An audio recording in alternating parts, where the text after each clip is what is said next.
Hey, I'm Adam Thompson. I'm a consultant in strategy, organisational design and leadership, and today I'm going to talk about a structure that works for a lot of professional services firms, which is called the diamond structure. Let's get right into it.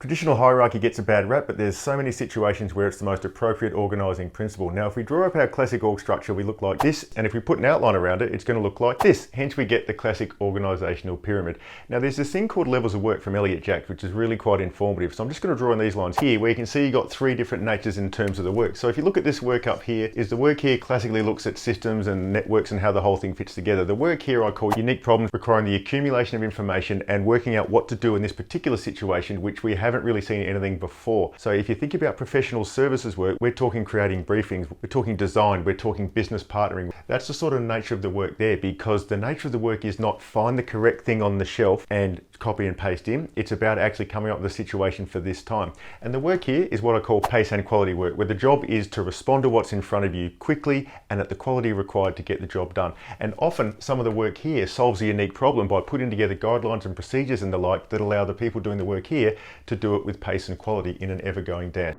Now those battery switches.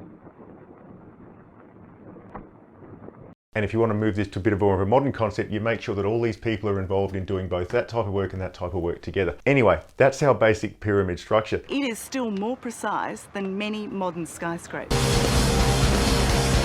The thing with a professional services firm is a lot of the work is occurring here, solving of unique problems. Many architecture firms are being asked to solve the problem of this is our given space, these are our requirements, but we need a way to actually achieve these requirements in this space for this budget. That requires the work of the architect and the interior designer to figure that out. What they can't do is go to the appropriate spot on the shelf, say, that looks like the one, that looks like the one, combine those two together. Here you go.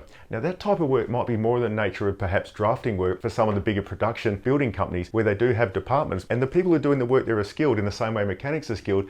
Their skill is though knowing which type of thing we need to apply to this situation and how to put it together. In other words, it doesn't require the reaching into a bunch of accumulated knowledge to come up with something new for that situation. If we are talking about this nature of professional services, there is still some support required from pace and quality. The classic support might be admin or the ability to say, this design requires this particular type of thing. You know how to do that. I'm going to give it over to you because you're qualified and you know how to follow the instructions.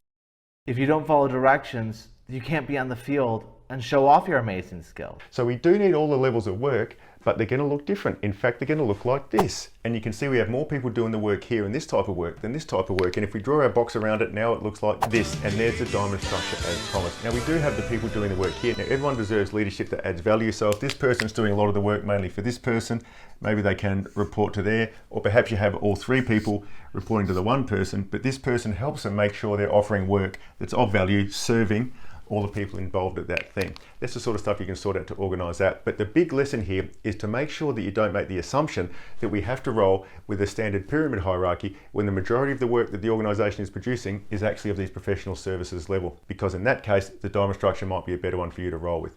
That's all for now. I'll see you next time.